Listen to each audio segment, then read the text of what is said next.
pass something out and it gets quiet. Isn't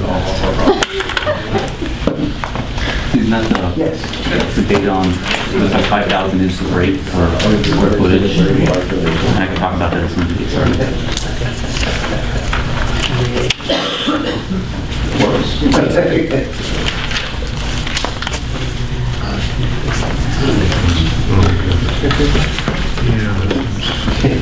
I'm very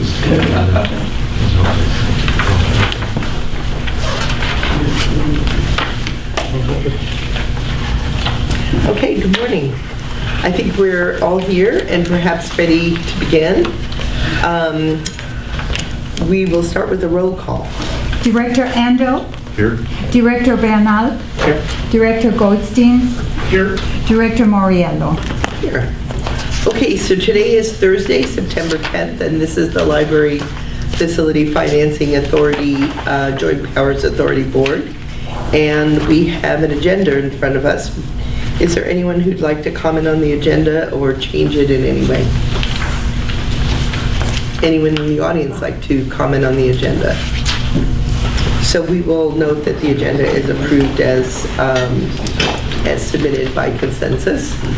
The next item on the agenda is oral communications, and this is the time that anyone can address us on anything that's not on today's agenda that is within our jurisdiction and for a period of not more than 3 minutes. Is there anyone who'd like to speak on oral communications? Yes, please. Welcome. Hi. Morning. Morning. My name is Mark Lee. I live in Bethel, and I just got wind of this new assessment being proposed. And even though it's not, I'm going to discuss something not relevant to this particular agenda item, but I'll talk about it later. I think it's ridiculous that you're going to be assessing the district $60 or $70 million when we need county funds for homeless people here, and this money could be used in other methods. I think it's important to change your priorities. Take this money from assessment, from development assessments, from existing other sources of income, and start supporting more homeless centers and homeless opportunities. This is a real big waste of money. I'll talk about it later. Excuse me about my throat, but thank you very much. I'm complaining about those allergies as well, Mr. Lee. Yes. Thank you for your comments. Is there anyone else who'd like to address us under oral communication? Okay, seeing none, the first item on the agenda is the Executive Director's Report. Marcus, did you want to say anything at this time? Other than we just have a handout that just went out, and there's some extra copies over here, and it'll be part of our agenda item 6A for rate and apportionment. Okay, so we'll take note that there is a handout on item 6A. Okay, so the consent agenda, there is no consent agenda today.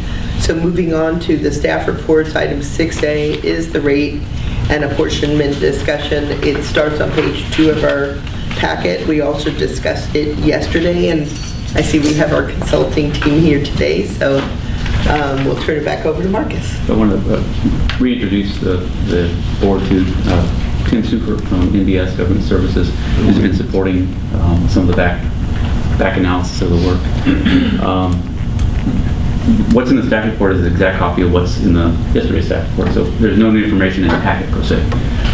As far as clarification, there was a question at the board yesterday when we got into commercial square footage, and that's what I'm talking to the handout that went out. One of the models we've looked at in the commercial category, in trying to incorporate some square footage analysis to offset large parcels with small use or small building sizes on them, is where do we have a break in data that might be a place to pick. If you're under X amount of square footage, you're treated as a single-family residential, 1 EDU equivalent. And in looking at the data, NBS helped provide some cleaned up data. And there is a caveat, but I'll get to that in a second. Thus far, based on preliminary data, it's at 5,000 is about the natural break. They're countywide, 38% of the commercial parcels are under 5,000. Once you start getting above 5,000 in 1,000 foot increments, you start getting 4% in this category, 2% in the 8 to 9,000 category. So they become very, very small after that. There is a large stratosphere of over 10,000 that could be 10,000 to 100,000 and up. That's about 10%, so there's really not a natural place in there to look at that. So just get to the point of, if we went a route, right now, my interpretation is there might be two different discussions on commercial regarding square footage. One is a base parcel size, and then you have an add-on for square footage. Two is you base it on parcel size, but if you're under X square footage, you're then brought down to the single-family residence, and everything else would be parcel size. Certainly there can be a blend as well.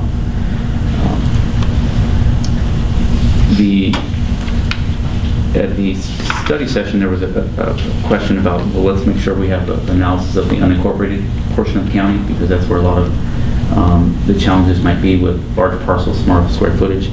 And there are 38% of unincorporated below the 5,000, which was the exact replica of the countywide with all the agency totals. And so for the unincorporated, their break was at 5,000. On the whole, the break was at 5,000. I'd say with Scotts Valley, incrementally there were some additional parcels that could be brought in, but on the whole, 5,000 looked like a good break.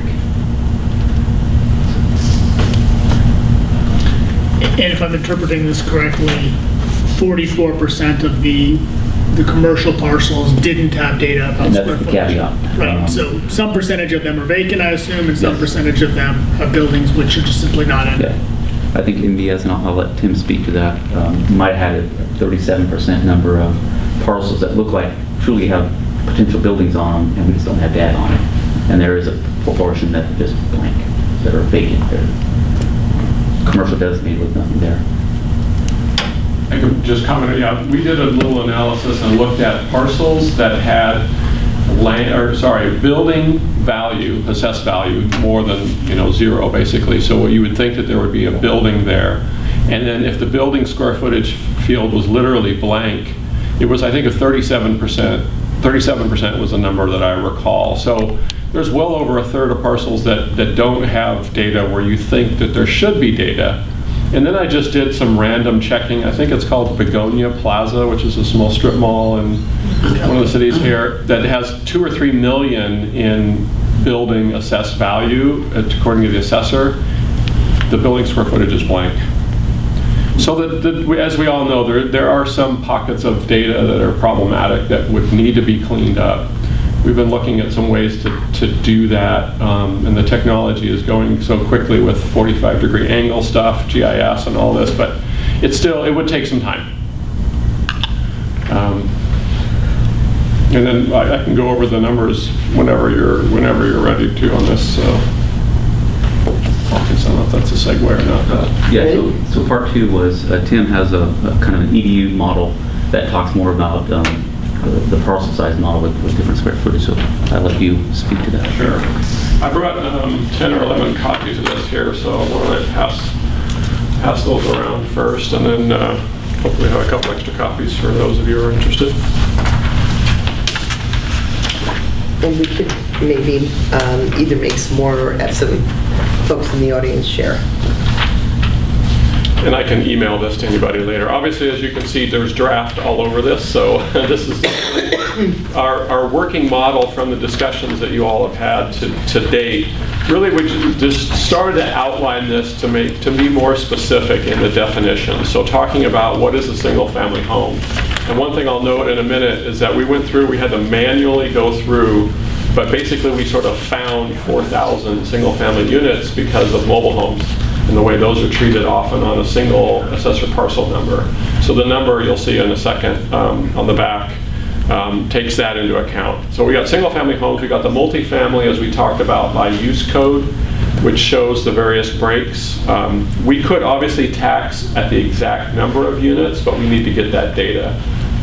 The assessor's data that's not available. So we know it's 5 to 10, 11 to 20, all that kind of thing. Agriculturals, we talked here a couple weeks ago. We modified that based on the discussion so that any parcel that we could identify appeared to have a single family home on it, whether it had the $7,000 homeowner's exemption or it had a use code that would lead one to believe it was a single family, we gave that 1 EDU, and then a medium is 5 to 80 acres, which is 2 EDU, and then a large is over the 80 acres. Similar on the commercial, any parcel where there's a number of county use codes that show a commercial use with a residence, a small business or what have you. So those all get tagged at the lowest rate, and then medium is the half to 1 acre, and large is 1 to 5, and extra large is over 5 acres. And you'll notice the little note there, the discussion item that we've had is if there are parcels that have a very low density of building square footage to the size of them, we can come up with an FAR, a floor area ratio, which is a very common term used in planning and local government, to drop somebody down. Let's say somebody says, I only have a 2,000 square foot building on the 12-acre parcel. So they would drop down, to a lower category. So taking all of these definitions together as they are, and I know in commercial we've talked about doing maybe like $49 a parcel plus 1 cent per square foot. We did some initial numbers, but again, noting that over a third of the parcels are vacant in the data, and some of them are problematic in the data. I wouldn't put a whole lot of stock on it, but we could probably generate a few $100,000 more if we went to a penny a square foot model. But as this is written currently on the front, you'll flip over to the back and you'll see what this would generate at the $49 per EDU. So single family homes generate 2.8 million, multifamily generates 0.7 million, and then you can obviously see the breakdowns for agriculture and commercial that would generate close to $4 million. So this is actually a little bit better than what we were looking at a couple weeks ago, because we were able to go through and scrub the 2015 data and get the mobile homes cleaned up and get some clarity on some of the other use codes. So I know it's a lot of information to sort of digest in a short period, but happy to clarify or answer questions on this. Again, it's a working model, triangulating in on what's really the best path forward. Okay. So I have some questions. Maybe we could start with those, and then we can go on to see if other people have questions as well. So in terms of the single-family residence, I think we all discussed that yesterday, and I think there seem to be no outstanding issues with regard to a flat amount per single-family residence. And we talked about the fact that there might be a vacant parcel and a residential parcel next to each other, but we're not going to charge vacant parcels, so they wouldn't get to, even though they were a residentially zoned parcel or a residentially designated parcel, they're not used that way, they're not going to get charged as a residence. So Correct. They would get one residential charge and one vacant charge, and that would be 0 plus $49, and they'd get $49. And I think everybody thought that sounded right, as long as we made sure in all these categories that vacants had that 0, then we weren't going to get into trouble with the multiple parcel problem. On the multifamily side, we discussed this issue of, this grouping, and that was a relatively new concern that came up yesterday. The fact that we may not know exactly how many units are in each one of these places, and that we might need to tax at the lower amount. And what we talked about yesterday was, while that might be true for the first year, that there's a sufficiently small number of these that we could correct those in the second year and get the actual numbers. And we all, I think, seem to be accepting of the notion that our goal would be to charge on a per residential unit basis, whatever that is, and not kind of buy into this anomaly issue and just try to get the data correct, so that if we had 41 units there, we would multiply it times the 41 times whatever the factor was that we decided was appropriate, and if it was 45, it would be 45 times that number, and we would figure that out over the course of time. If we didn't know at year 1, we would have to go with whatever the bottom of the range was and call it a day for year one. Now, we also talked about there being a .5 charge for units above 41, I think is what we said yesterday. So 2 to 40 would be .7, and over 41 would be .5. That doesn't show up on this. There was some discussion back and forth about whether or not people wanted to do that, so maybe It is in there, Susan. It's, you kind of have to read the definition there. It's anything over 42 and above is taxed at .5 EDU. So you'll see like 20, the numbers at the bottom reflect that. So 58.7 EDUs has that discount, if you will. Okay, so it says that somewhere. Let's see. Yeah. So multifamily. The very end of that definition. Oh, yeah, there you go.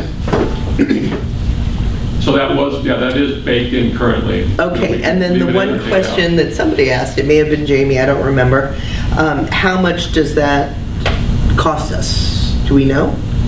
I mean, we could certainly run Approximately. the numbers. It's not a heck of a lot of money. I know we Yeah, looked that's at what it, $20,000 or something. I don't know. Yeah, that's what I kind of surmised, is that it probably wasn't a lot, and so it wouldn't, I mean, I think people were sort of favorably disposed to the .5.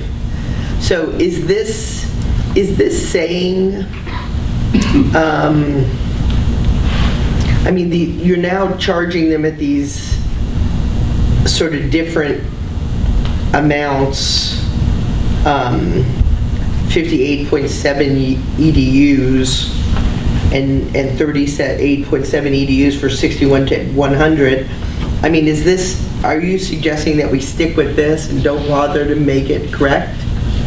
Well, if we can get the number of actual units, that would certainly be our preference to do that. It's just that the data at this time is just not, it's not available. If we can get it through some kind of rent board or business license or some other way to get the actual number of units, it would be great to have, and we wouldn't have this sort of, overly complex workaround.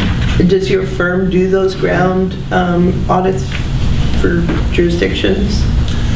We can certainly do stuff like that. I mean, it depends on what's available. I mean, obviously, if we can get data that's already been vetted or at least is fairly clean, that's the best way to go about it versus, literally, driving around or doing searches in an area this big of a geography would be a challenge. Okay, and how many of these multifamilies did we figure out there were? I do Does it not. look like 20,000 units, 11,000 parcels? It was. I don't have that at my fingertips, but it was not insignificant. I mean, it was probably over 1,000 parcels. Yeah. In my recollection. If you notice, the total is 11,500 parcels or multifamily throughout the county, and I think 7,000, 8,000, 9,000 of them were in the 4 and under unit, which we do have good data on, and then it was at least 1,000 parcels that was over 5 units, 5 and above. So it's not an insignificant effort, but it can be done.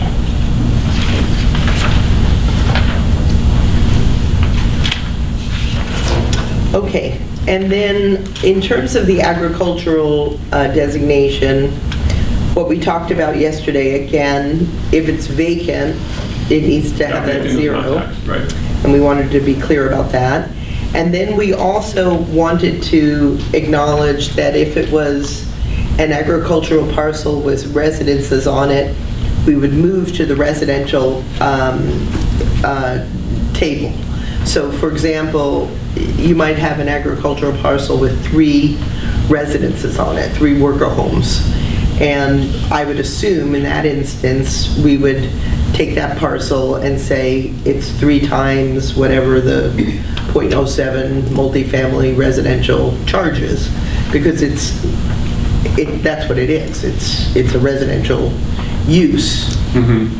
And then what we talked about beyond that was not, we talked about how the property is used, the 5 to 80 acres and 80 acres and above, that it needed to be acreage in production, that it was, that it was actually being used for agriculture, not just zoned for agricultural uses, but being being allowed to just be fallow, which we have a lot of that in the county where property is zoned for a particular purpose but isn't being used for those purposes. And then I didn't know what we decided or how you treated timber harvested land, because I don't think it's reasonable to charge these kind of fees to timberland. It isn't going to work. I mean, you timber them once every maybe 15 years, 10, 15 years, 10, 15 years. There's a few hundred of those. Those can be treated a couple different ways. On most of the ag, we did talk about this a couple weeks ago. You can go either way, but if you go towards where if it's just being fallow for 1 year, and I don't think we have any good way to identify those kind of parcels, and then again, you could get into issues where the revenue could be significantly lower than what was projected. So it could become a bond security issue, not necessarily, that's the financial advisor underwriter's concern, but I do want to point that out. When we were talking about when it was vacant, I wasn't imagining fallow for 1 year means you're out of the tax. I'm thinking more about in terms of the use code, and if the use on it, if it's agriculture, it's agriculture, right? I mean, there's crops, there's laid out, and if they leave it fallow for a year, they leave it fallow for a year. Vacant, and at least as I understood it, was undeveloped. It's grassland, it's woodland, it's a vacant lot. I mean, just as if you had a commercial property, right, you didn't have a tenant that year, would you somehow be exempt from the assessment that year? And my assumption is just no. So it's not a year-to-year designation, it's the ongoing use on the property. Well, again, I'm not trying to be nitpicky in terms of the time frame, but I could think of a parcel that sat empty for 6 years. It was an agricultural parcel until they finally got somebody to buy it or rent it and put it back into production, and so now it's in use again. And it was big, so it would be, I don't know how many parcels it was, but it was big. I mean, again, $295, I'm not going to be so worried about. It's a lot less than what we had before. Right, yeah, the maximum exposure is fairly minimal. Yeah, so I think as long as we say, that it has to be an active use, it's fine. I mean, it just gives them the ability to come in. Most of them are not going to come in for $295. Yeah. But, and then again, for timberlands, I don't know where you're going to put them, Tim, but I mean, like we have, for example, one of the board aides, I mentioned this yesterday, I had one in the office telling me the story of 2 board aides. One of them lives on an SU zone property, so it's a special use designation. It's not a residential designation, it's not a business designation, it's not an ag designation. It's some weird designation, and I don't know where they map in the assessor's use code. She has a residence on one of the parcels, and then the other parcels, I don't know how they're just empty. And so I would assume she'd get charged 1 residential unit, but I have no clue of how we'd map her, but that's what we would have to figure out. And then she mentioned that her colleague in the office had, I think she said 3 or 4, I forget, timber parcels that were her property. And they live on one of them and has a house on one of them. And the other ones, they just timber, every 10 or whatever, years. And, their question was, well, wait a minute, if you're going to charge me, even at this, it's $300 a parcel, let's say, for 4 parcels, that would be $1,200 a year. That would be too much. They wouldn't want a single residence that timbers every 10 years to pay $1,200 a year. That would seem like it was too expensive. So I think if we just didn't treat timber in the same way as if we didn't consider timber as being active agriculture, I don't know, something along those lines, maybe we could kind of slip between the horns of the dilemma. A ton of those, so I'm sure we could deal with that. Yeah, and it's those SUs and those TPZs and all those little weird ones up there. Okay, so now the commercial is the last piece, and, I hate to sound like a broken record, but I have a very strong objection to basing the fees on the size of the parcel. So, and I don't think, tacking in a floor area ratio as an afterthought is going to satisfy my concern. So I'm disappointed. Today I had thought that we would see something that would really meaningfully use either square footage or some other calculation as being the basis, but I can't support something that has a commercial property that's over 5 acres that would be charged, $490 a year or $590 a year, but I know full well that we have multiple parcels that are going to be, made up of commercial properties, and we're going to wind up with some that are, having to pay thousands of dollars a year, and they're going to look at us like we're crazy. So I think we have to keep working on this and try to come up with something. Now, this 5,000 square foot is certainly, that helps a lot, but again, it doesn't take care of the rest of it. So maybe we can say if it's 5,000 square foot, we do this, and if it's more than 5,000 square foot, we do something else. But I don't want to base it on acreage. So Susan, it sounds like they're actually not, this doesn't propose a 5,000 square foot threshold. This has just a pure floor area ratio. So presumably if the FAR on any of these sites was under 10.1, we would classify it as low, low developed, and it would drop down a category.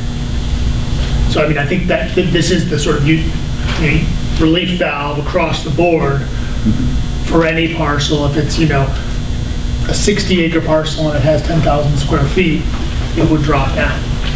If it's a 10-acre parcel and it has a 4,000 square foot, it would drop down. We just have to determine what that floor area ratio trigger is to pull them down a level. Yeah, and I guess all I'm saying is if we're going to do that anyway, let's start with the square footage and use that as the basis and get off of the thing that is objectionable to me, which is the acreage. Because I don't think acreage bears any relationship to anything that's useful in terms of library service or the way these use codes are around the world. So I think the issue is you can't get past step one if you don't have good data. Well, again, what I said the first meeting when we talked about this is that I know that the data is not good. That's why I was worried about it a year and a half ago. And in a year and a half, we haven't done much about it. And now we're down to the, wire. So my best suggestion at this point is to acknowledge that the data is not good and to allow the data to be developed so that it is good, so that we can move forward with the measure and either not charge the business parcels during the first year, get the data cleaned up and in a position like we need it to be so we could charge it in year 2 and do it in a responsible way rather than trying to use something that is going to backfire, and you're going to hear stories of the implications of these fees because of their imprecision that we are going to regret. And I don't want to have that. I would rather have it be much more, like for example, if we had a fee schedule that says you up to 5,000 square feet you get charged this, and 5,000 to 20,000 you get charged that, and over 20,000 you get charged something else, and we could defend those numbers, we like those numbers, we think they're right, then the challenge is to just put the businesses into those numbers. And I realize we can't do that today, but certainly we could do that in a year from today. So we're not going to be in a position to charge these amounts this year anyway. So let's go get the data, get it all ready, and make some reasonable estimates of what we think it'll generate. I know it's not going to be precise, but I think we can make some educated estimates of what it will take, and move forward with that basis. We're not going out to bond today, so we don't need the precision that you would need for bonding today. We need it when we're ready to go, and we're not ready to go yet. We haven't had the voters review it. After the voters have had the opportunity to speak, then I think we will, we'll be in a really good position to, to have something that we could defend to them and do it well. And we would have to truth test it and get those use codes up to date. And it would be a great advantage, not only for us, but for the school districts. I mean, Gene will tell you, the school districts ask these questions all the time. Almost every one of the school district measures exclude businesses because they don't want to deal with the issues. They're just like, well, we just have to only charge the residents. And I think they would be more than happy to have businesses contribute to some of their school infrastructure bonds and these kinds of things that they put forward, but they can't manage these problems as well. So in some ways, we'd be solving these issues for a lot of taxing entities in the future. So You could simplify it. We'd have to see how it affects the numbers. For example, our Measure E partial tax essentially has single family at a certain rate, and then, anything else has a rate and there's a factor, and it's just a fixed amount. So it doesn't matter what the parcel size is, commercial square footage. I think it's 4 times more. I can't recall now. I think it's $28 for single family, and then $94 for anything else, $10 for vacant, actually.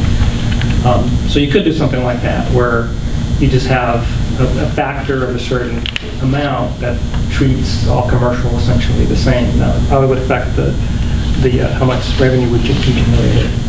We'd have to look at that, but that would simplify it, and you wouldn't have that issue. And my hope is we get back into the numbers. I think the numbers don't put an excessively large, from the last numbers that Tim and I talked about, Tim, correct me if my recollection is fuzzy, because we've had so many numbers flying all over the place, but we had a scheme at one point which basically worked out to about $100 per commercial parcel. Is the way the actual revenues worked out at one point. Could have been around that. I don't recall. Okay, so, and what I had said at that point was, well, if that's what we're really generating, if what all of this machinations generate $100 per a business, then why not just charge them $100 a business? Then I don't have to do any of this work, because then we don't care if it's the boardwalk or the ice creamery. Either one of them will pay the $100, and they're not going to get into a big discussion about whether or not one should pay more or less, because it's a nominal fee and it's just making a contribution towards library service, and we can defend it. And so that would be perfectly acceptable as an alternate kind of pathway if we wanted to take the simplest of pathways. But if we want to correct the data and go on the basis of a weighted amount based on something more significant like size or density. We could certainly do a flat tax. That's easy enough, right? That would be the simplest. But an option could be is just keeping these small, medium, large, extra large categories, but just use the breakpoints, more or less from what Marcus generated. And small is anything to 5,000 maybe, and then medium is 5 to 10, 10 to 20. And then we would take the next year or so to get that data right. And the analysis then would be, I would feel more comfortable with that, because we're not trying to be precise and say it's 10,262 feet, right? Which is, from a GIS or some other way, it's just impossibly that precise. But if we're going to say that's a 10,000 square foot building or that's a 100,000 square foot building, that you can do via GIS or some other remote methods and feel pretty comfortable that you're pretty darn right. But getting that exact, 1 cent a square foot, that would be a big challenge. So you can easily do the other, sort of bigger than a bread box. Specificity of limited range. Well, if you were to consider two choices, one being just a flat amount per business, and the other being sort of, small, medium, and large based on square footage, given where we are today, which would you think would be? Well, it really becomes a public policy, but you have a graduated range for all the other categories. It would seem a little incongruous to just say business is all X, right? So Lockheed pays the same as the ice cream shop, you know.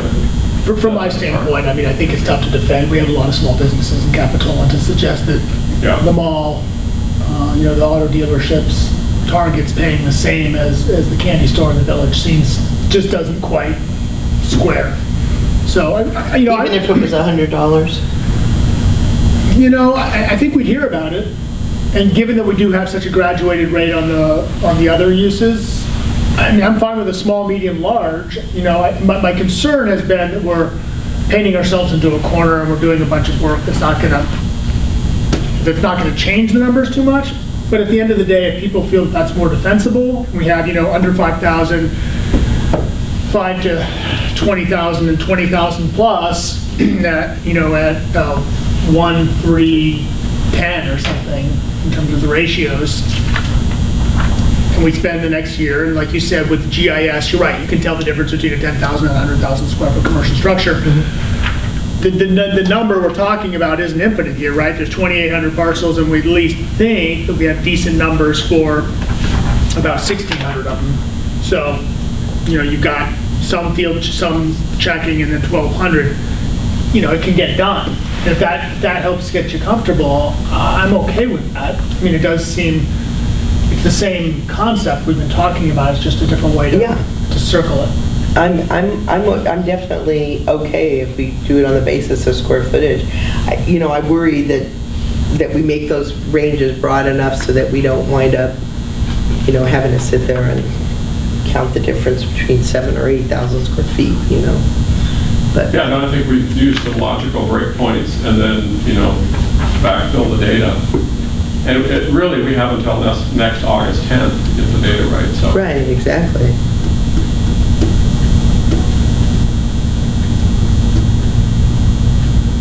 So the breakpoints you would suggest, Tim, would be what?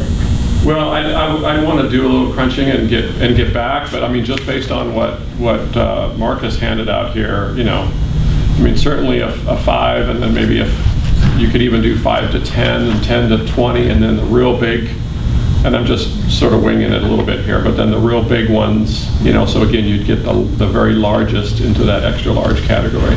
Yeah. Yeah. I mean, I don't know what's on the Lockheed parcel, for example, or whatever. I mean, it's one of the biggest parcel, I think, in the county, right? 500 acres or something. Oh, yeah, and it's got lots of buildings. But we obviously would want to clean up some of the ones that look wrong, like Begonia Plaza or whatever, which says 0, which clearly is wrong. So Yeah. we'd want to go through and check. We could easily do a check, just do a query and say anything that's got assessed values of over, $1,000 on the building side. If the building square footage doesn't fit some algorithm, that we would check those as well. And I would be curious if we ran, and I'll do it when I go back to the office just for fun, is run the parcel number for Begonia Plaza in the assessor's parcel database, which is not the use code database. I bet the square footage is there. Oh, there's another file? Well, there is, the assessor keeps a parcel by parcel database that he uses for delivering information to the tax collector, which serves as the basis for sending out your tax bills. So it's pretty right. Well, we buy the data from Parcel Quest, so it's, in theory, should have all that. But I know, but again, if you're using, they don't populate data from one file to another file, all the time. I mean, I don't think Parcel Quest does that, and again, the assessor's use codes are not used in the way, the assessor uses them in a different way than the average person might think. They do what they do, and they have their assessor magic that they're responsible for. But he does have a file. I'll be curious to see if. Well, I sent the commercial database to Peter on Friday, so you've got it in your. Oh, good. Okay. Yeah, Peter was out for a couple of days on vacation, but we'll get it out. Yeah, if you've got some missing data, that would be great. Well, we might be able to just look there. There might be a secondary source that we could just fill in some of those vacant pieces of information by just comparing those two files. And we've got a gal who works the assessor's databases, So oftentimes we get her to just do it on a computerized basis and poof, it all gets fixed in a minute, you know? So, Yeah, I mean, I think if we swap out the acreage for the building square footage and keep the categories, I think we need, you know, that may move the revenue up or down a little bit, obviously, but I don't think it would make a significant difference. okay, good. All right, so it sounds like we've got a few little loose ends, but we're getting there.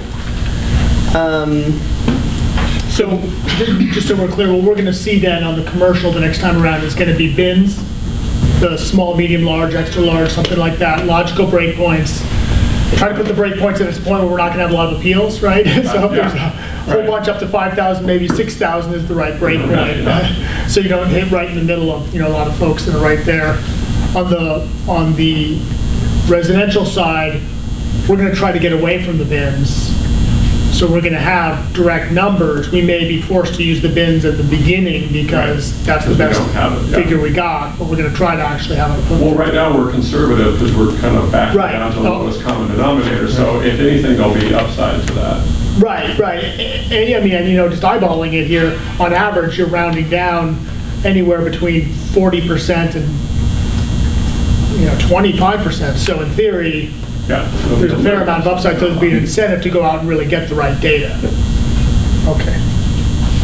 And then we're good on the agriculture, right? Vacant is vacant. The vacant is vacant. I think we're good on the medium and the large. And I think on the small, we're going to acknowledge that there could be multiple families on an ag parcel, and we'll treat them like however many multiple families there are. That bumps them into they would bump into the whatever the residential category if they're in the is. medium category and they're 2 EDU and they have 4 units on it, then they would be assessed at 4 times 0.7. Right, and then Tim will have to figure out what we're doing with timber, and we could just chat about timber because I'm not sure the best thing to do is, but it's one of those little scratch your head kind of problems. I don't think it's a big financial issue one way or the other. Okay. Just on timber, is it fair to say, I mean, I think mathematically and financially it's not going to impact the model, that we just treat that as vacant if they're, you know,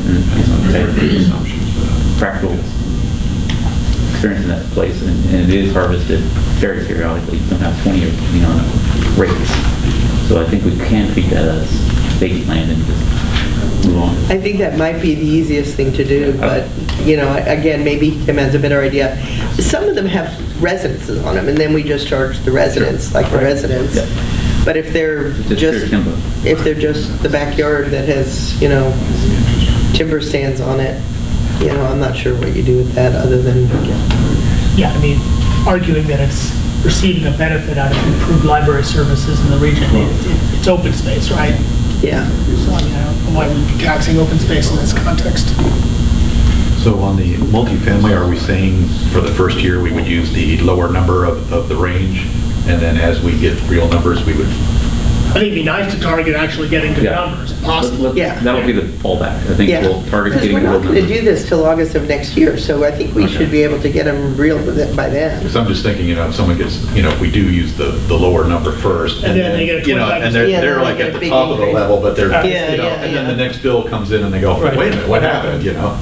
Yeah. They can appeal it. That's a good point. Yeah. Come in and Start we do a everybody's site off. inspection.